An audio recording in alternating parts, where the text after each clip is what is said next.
High court supreme court ಎರಡರಿಂದಲೂ ಛೀಮಾರಿ ಹಾಕಿಸಿಕೊಳ್ತಿರುವ ಮಧ್ಯಪ್ರದೇಶದ ಸಚಿವ ವಿಜಯ್ ಶಾ ಬಿಜೆಪಿಗೆ ಉಳಿಸಿಕೊಳ್ಳಲೇಬೇಕಾದಷ್ಟು ಅನಿವಾರ್ಯ ಆಗಿದ್ದಾರೆ. ದೇಶದ ಮಹಿಳಾ ಸೇನಾಧಿಕಾರಿ ವಿರುದ್ಧವೇ ಭಯೋತ್ಪಾದಕರ ಸೋದರಿ ಅಂತ ಜಾರಿದ ನಾಯಕ ಬಿಜೆಪಿಗೆ ಅಷ್ಟೊಂದು ಮುಖ್ಯನಾ? ಸೇನಾಧಿಕಾರಿ ವಿರುದ್ಧ ಅವಹೇಳನಕಾರಿ ಮಾತಾಡಿದ ಸಚಿವ ಇನ್ನೂ ಯಾಕೆ ಮಧ್ಯಪ್ರದೇಶ ಬಿಜೆಪಿ ಸರ್ಕಾರದಲ್ಲಿದ್ದಾರೆ? ಅವ್ರು ಯಾಕೆ ಇನ್ನೂ ವಜಾ ಆಗಿಲ್ಲ? ಮಹಿಳಾ ಸೇನಾಧಿಕಾರಿ ವಿರುದ್ಧ ಅವಹೇಳನಕಾರಿ ಮಾತಾಡಿದ ಬಿಜೆಪಿ ನಾಯಕ ವಿಜಯ್ ಶಾ ಬಂಧನ ಆಗೋದು ಯಾವಾಗ? ಭಾರತೀಯ ಸೇನೆಯ ಕರ್ನಲ್ ಸೋಫಿಯಾ ಖುರೇಶಿ ಅವರನ್ನ ಭಯೋತ್ಪಾದಕರ ಸಹೋದರಿ ಅಂತ ಕರೆದ ಬಿಜೆಪಿ ನಾಯಕ ಮತ್ತು ಮಧ್ಯಪ್ರದೇಶದ ಸಚಿವ ಕುನ್ವರ್ ವಿಜಯ್ ಶಾ ವಿರುದ್ಧ ಎಫ್ಐಆರ್ ದಾಖಲಿಸುವಂತೆ ಮಧ್ಯಪ್ರದೇಶದ ಹೈಕೋರ್ಟ್ ಬುಧವಾರ ಸ್ವಯಂ ಪ್ರೇರಿತವಾಗಿ ನಿರ್ದೇಶನ ನೀಡಿತ್ತು. ನ್ಯಾಯಾಲಯ ಅವರ ಹೇಳಿಕೆಗಳನ್ನ ಅವಹೇಳನಕಾರಿ, ಅಪಾಯಕಾರಿ ಮತ್ತು ಗಟರ್ ಭಾಷೆ ಅಂತ ಬಣ್ಣಿಸಿದ್ದು, ಇದು ಕೇವಲ ಅಧಿಕಾರಿಗಳನ್ನ ಮಾತ್ರವಲ್ಲದೆ ಒಟ್ಟಾರೆ ಸಶಸ್ತ್ರ ಪಡೆಗಳನ್ನೇ ಕಡೆಗಣಿಸುವಂತಿದೆ ಅಂತ ಹೇಳಿದೆ. ಮೇಲ್ನೋಟಕ್ಕೆ ಸಚಿವರ ವಿರುದ್ಧ ಭಾರತೀಯ ನ್ಯಾಯ ಸಂಹಿತೆ 2023ರ ಅಡಿಯಲ್ಲಿ ಅಪರಾಧಗಳು ಕಂಡುಬರುತ್ತೆ ಅಂತ ನ್ಯಾಯಾಲಯ ಹೇಳಿದೆ. ನ್ಯಾಯಮೂರ್ತಿ ಅತುಲ್ ಶ್ರೀಧರನ್ ಮತ್ತು ನ್ಯಾಯಮೂರ್ತಿ ಅನುರಾಧಾ ಶುಕ್ಲಾ ಅವರ ವಿಭಾಗೀಯ ಪೀಠ ಸಚಿವ ವಿಜಯ್ ಶಾ ಅವರ ಹೇಳಿಕೆ ದೇಶದ ಸಾರ್ವಭೌಮತ್ವ, ಏಕತೆ ಮತ್ತು ಅಖಂಡತೆಗೆ ಅಪಾಯವನ್ನು ಉಂಟುಮಾಡುವ ಆರೋಪಗಳನ್ನು ಹೊರಿಸುವ ಬಿಎನ್ಎಸ್ನ ಸೆಕ್ಷನ್ 152ರ ಅಡಿಯಲ್ಲಿ ಮೇಲ್ನೋಟಕ್ಕೆ ಅಪರಾಧವನ್ನು ಸೆಳೆಯುತ್ತೆ ಅಂತ ಹೇಳಿದೆ.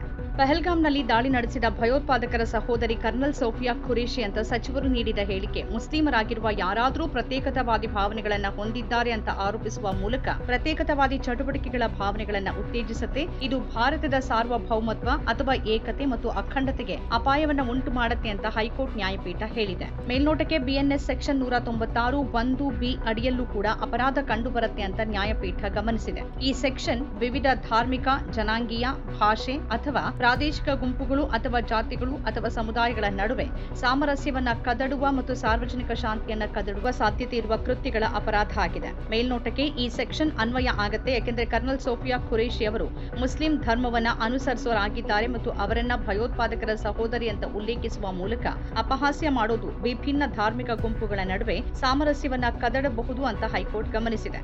ಯಾವುದೇ ವ್ಯಕ್ತಿ ಭಾರತದ ಕಡೆಗೆ ನಿಸ್ವಾರ್ಥ ಕರ್ತವ್ಯಗಳನ್ನ ನಿರ್ವಹಿಸಿದ್ರೂ ಕೂಡ ಆ ವ್ಯಕ್ತಿ ಕೇವಲ ಮುಸ್ಲಿಂ ಧರ್ಮಕ್ಕೆ ಸೇರಿದವರು ಅನ್ನೋ ಕಾರಣಕ್ಕಾಗಿ ಅವಹೇಳನಕ್ಕೆ ಗುರಿಯಾಗಬಹುದು ಅನ್ನೋ ಅನಿಸಿಕೆಯನ್ನ ಸಚಿವರ ಹೇಳಿಕೆಗಳು ಮೂಡಿಸುವ ಸಾಧ್ಯತೆ ಇದೆ ಅಂತ ನ್ಯಾಯಪೀಠ ಹೇಳಿದೆ. ಇದಲ್ಲದೆ ಬಿಎನ್ಎಸ್ನ ಸೆಕ್ಷನ್ 197 ಕೂಡ ಪ್ರಕರಣದಲ್ಲಿ ಕಂಡುಬರುತ್ತೆ ಅಂತ ನ್ಯಾಯಾಲಯ ಮೇಲ್ನೋಟಕ್ಕೆ ಕಂಡುಕೊಂಡಿದೆ. ಶಾ ಅವರ ಹೇಳಿಕೆಗಳು ಮುಸ್ಲಿಂ ಧರ್ಮದ ಸದಸ್ಯರು ಮತ್ತು ಅದೇ ಧರ್ಮಕ್ಕೆ ಸೇರದ ಇತರ ವ್ಯಕ್ತಿಗಳ ನಡುವೆ ಅಶಾಂತಿ ಮತ್ತು ದ್ವೇಷ ಅಥವಾ ವೈರತ್ವದ ಭಾವನೆಗಳನ್ನು ಉಂಟು ಮಾಡುವ ಪ್ರವೃತ್ತಿಯನ್ನು ಹೊಂದಿದೆ ಅಂತ ನ್ಯಾಯಾಲಯ ಮೇಲ್ನೋಟಕ್ಕೆ ಗಮನಿಸಿದೆ. ಮೇಲೆ ತಿಳಿಸಿದ ಎಲ್ಲ ವಿಧಿಗಳನ್ನು ವಿವರಿಸಿದ ನ್ಯಾಯಾಲಯ ಬುಧವಾರ ಸಂಜೆ ಒಳಗೆ ಸಚಿವರ ವಿರುದ್ಧ ತಕ್ಷಣವೇ ಎಫ್ಐಆರ್ ದಾಖಲಿಸುವಂತೆ ಡಿಜಿಪಿಗೆ ನಿರ್ದೇಶನ ನೀಡಿದ್ದು, ಡಿಜಿಪಿ ಯಾವುದೇ ಲೋಪ ಎಸಗಿದ್ರೆ ಅವರು ನ್ಯಾಯಾಂಗ ನಿಂದನೆ ಕಾಯ್ದೆ ಅಡಿಯಲ್ಲಿ ಕ್ರಮಗಳನ್ನು ಎದುರಿಸಬೇಕಾಗತ್ತೆ ಅಂತ ನ್ಯಾಯಾಲಯ ಎಚ್ಚರಿಸಿತ್ತು. ಬುಧವಾರ ಸಂಜೆ ಒಳಗೆ ಎಫ್ಐಆರ್ ದಾಖಲಿಸುವಂತೆ ನ್ಯಾಯಾಲಯ ಆದೇಶಿಸಿದಾಗ ಅಡ್ವೊಕೇಟ್ ಜನರಲ್ ನ್ಯಾಯಾಲಯದ ಆದೇಶವನ್ನು ಪಾಲಿಸೋಕೆ ಸ್ವಲ್ಪ ಸಮಯಾವಕಾಶ ಕೋರಿದ್ರು. ಇದಕ್ಕೆ ಪ್ರತಿಕ್ರಿಯಿಸಿದ ನ್ಯಾಯಾಲಯ, ದಾಖಲಿಸಿ, ಇದೀಗಲೇ ದಾಖಲಿಸಿ, ನಾನು ನಾಳೆ ಬದುಕಿರ್ಲಿಕ್ಕಿಲ್ಲ, ನಾನು ನಿಮಗೆ 4 ಗಂಟೆಗಳ ಸಮಯವನ್ನ ನೀಡ್ತಿದ್ದೀನಿ, ಈ ಆದೇಶ ಸುಪ್ರೀಂ ಕೋರ್ಟ್ನಿಂದ ತಡೆ ನೀಡಲ್ಪಡಲಿ ಅಥವಾ ನಾಳೆಯೊಳಗೆ ಪಾಲನೆ ಆಗಲಿ ಅಂತ ಹೇಳಿತ್ತು. ಮಾಧ್ಯಮ ವರದಿಗಳ ಮೇಲೆ ಮುಖ್ಯವಾಗಿ ಅವಲಂಬಿಸಿ ನ್ಯಾಯಾಲಯ ಈ ಆದೇಶವನ್ನು ನಿರ್ದೇಶಿಸಿದೆ ಮತ್ತು ಇದು ವರದಿಗಾರರಿಂದ ಮಾಡಿದ ವ್ಯಾಖ್ಯಾನ ಆಗಿರಬಹುದು ಅಂತ ಅಡ್ವೊಕೇಟ್ ಜನರಲ್ ವಾದಿಸೋಕೆ ಪ್ರಯತ್ನಿಸಿದಾಗ ಇದಕ್ಕೆ ನ್ಯಾಯಾಲಯ ವಿಡಿಯೋವನ್ನ ನೋಡಬಹುದಾದ ಯೂಟ್ಯೂಬ್ ವೆಬ್ಸೈಟ್ ಲಿಂಕ್ಗಳನ್ನು ನಾವು ಸೇರಿಸ್ತೇವೆ, ಈ ಮನುಷ್ಯನು ವಿಷವನ್ನ ಕಾರ್ತಿದ್ದಾನೆ, ನಾವು ಆ ಲಿಂಕ್ಗಳನ್ನು ಆದೇಶದಲ್ಲಿ ಸೇರಿಸ್ತೀವಿ ಅಂತ ಹೇಳಿತು. ಕರ್ನಲ್ ಸೋಫಿಯಾ ಖುರೇಶಿ ಅವರು ಪಾಕಿಸ್ತಾನಿ ಭಯೋತ್ಪಾದಕ ತಾಣಗಳ ವಿರುದ್ಧ ಭಾರತೀಯ ವಾಯುಪಡೆ ನಡೆಸಿದ ಮಿಲಿಟರಿ ಕಾರ್ಯಾಚರಣೆಗಳ ಬಗ್ಗೆ ಪತ್ರಿಕಾಗೋಷ್ಠಿಯಲ್ಲಿ ಸೇನೆಯ ಪರವಾಗಿ ಮಾಹಿತಿ ನೀಡಿದ ನಂತರ ಆಪರೇಷನ್ ಸಿಂಧೂರ್ನ ಮುಖ ಆಗಿದ್ರು. ವಿಜಯ್ ಶಾ ಅವರು ಮಂಗಳವಾರ ವಿವಾದಾತ್ಮಕ ಹೇಳಿಕೆ ನೀಡಿದ್ದು, जिन्होंने हमारी बेटियों के सिंदूर उजाड़े थे, हमने उनकी बहन बेच कर की उनकी ಐಸಿತಿ ತೈಸಿ करवाई. ಅಂದ್ರೆ ಯಾವ ಜನ ಅಂದ್ರೆ ಭಯೋತ್ಪಾದಕರು ನಮ್ಮ ಸಹೋದರಿಯರ ಸಿಂಧೂರವನ್ನ ಪಹಲ್ಗಾಮ್ ಭಯೋತ್ಪಾದಕ ದಾಳಿಯಲ್ಲಿ ಅಳಿಸಿ ಹಾಕಿದ್ರು, ಅವರ ಸಹೋದರಿಯನ್ನೇ ಕಳಿಸಿ ನಾವು ಅವರಿಗೆ ತಕ್ಕ ಪಾಠ ಕಲಿಸಿದೀವಿ ಅಂತ ಹೇಳಿದ್ರು. और जिन्होंने हमारी बेटियों के सिंदूर उजाड़े थे, वही कटे पिटे लोगों को हमने उन्हीं की बहन भेज करके उनकी ऐसी तेजी करवाई. ಹೈಕೋರ್ಟ್ ಸ್ಪಷ್ಟ ಆದೇಶದ ಬಳಿಕ ಸಚಿವ ವಿಜಯ್ ಶಾ ವಿರುದ್ಧ ಎಫ್ಐಆರ್ ದಾಖಲಾಗಿದೆ. ಅದರ ವಿರುದ್ಧ ವಿಜಯ್ ಶಾ ಸುಪ್ರೀಂ ಕೋರ್ಟ್ ಮೊರೆ ಹೋಗಿದ್ದಾರೆ. ಗುರುವಾರ ಈ ಬಗ್ಗೆ ಪ್ರತಿಕ್ರಿಯಿಸಿದ ಸುಪ್ರೀಂ ಕೋರ್ಟ್, ಸಾಂವಿಧಾನಿಕ ಹುದ್ದೆಯಲ್ಲಿರುವ ವ್ಯಕ್ತಿಗಳು ಹೇಳಿಕೆ ನೀಡುವಾಗ ಹೆಚ್ಚು ಜವಾಬ್ದಾರಿಯುತವಾಗಿರಬೇಕು ಅಂತ ಕಟುವಾಗಿ ಹೇಳಿದೆ. ದೇಶ ಇಂತಹ ಪರಿಸ್ಥಿತಿಯ ಮೂಲಕ ಸಾಗುತ್ತಿರುವಾಗ ಸಾಂವಿಧಾನಿಕ ಹುದ್ದೆಯಲ್ಲಿರುವ ವ್ಯಕ್ತಿ ಜವಾಬ್ದಾರರಾಗಿರಬೇಕು, ಅವರು ಏನ್ ಹೇಳಿದ್ದಾರೆ ಅನ್ನೋದು ಅವರಿಗೆ ತಿಳಿದಿರಬೇಕು ಅಂತ ಸುಪ್ರೀಂ ಕೋರ್ಟ್ ಹೇಳಿದೆ. ಕರ್ನಲ್ ಖುರೇಶಿ ಅವರನ್ನ ಭಯೋತ್ಪಾದಕರ ಸಹೋದರಿ ಅಂತ ಉಲ್ಲೇಖ ಮಾಡಿದ್ದಕ್ಕಾಗಿ ವಿಜಯ್ ಶಾ ವಿರುದ್ಧ ಮಧ್ಯಪ್ರದೇಶ ಹೈಕೋರ್ಟ್ ಆದೇಶದಂತೆ ಈಗಾಗಲೇ ಎಫ್ಐಆರ್ ದಾಖಲಾಗಿದೆ. ಮೇ 15ರಂದು ಮಧ್ಯಪ್ರದೇಶದ ಹೈಕೋರ್ಟ್ ಕೂಡ ಸಚಿವ ವಿಜಯ್ ಶಾ ವಿರುದ್ಧ ದಾಖಲಾಗಿರುವ ಎಫ್ಐಆರ್ ತನಿಖೆಯನ್ನ ತಾನೇ ಮೇಲ್ವಿಚಾರಣೆ ಮಾಡುವುದಾಗಿ ಆದೇಶಿಸಿದೆ. ರಾಜ್ಯ ಪೊಲೀಸರು ದಾಖಲಿಸಿದ ಎಫ್ಐಆರ್ನ ವಿಷಯದ ಕುರಿತು ನ್ಯಾಯಾಲಯ ಅಸಮಾಧಾನ ವ್ಯಕ್ತಪಡಿಸಿದೆ.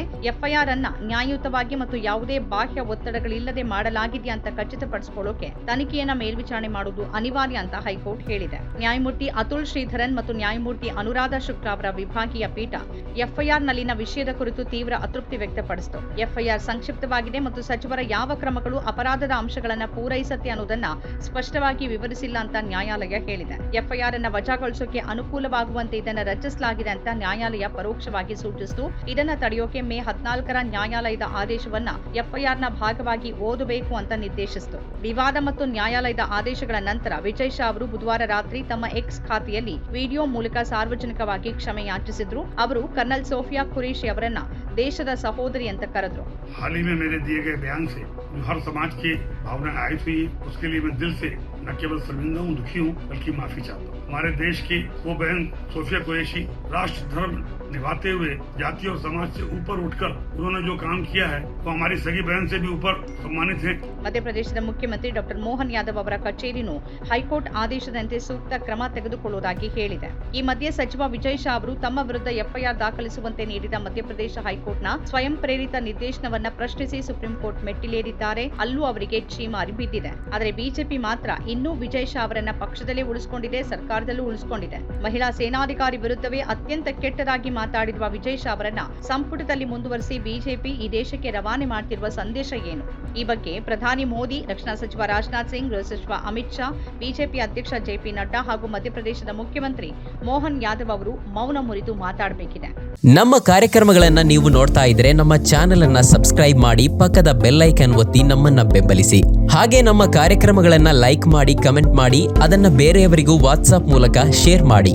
ನೀವು ಹೀಗೆ ಮಾಡಿದಾಗ ನಮ್ಮ ಚಾನೆಲ್ ಮತ್ತಷ್ಟು ಜನರಿಗೆ ತಲುಪಲು ನೀವು ನಮ್ಮೊಂದಿಗೆ ಸಹಕರಿಸಿದ ಹಾಗಾಗುತ್ತೆ.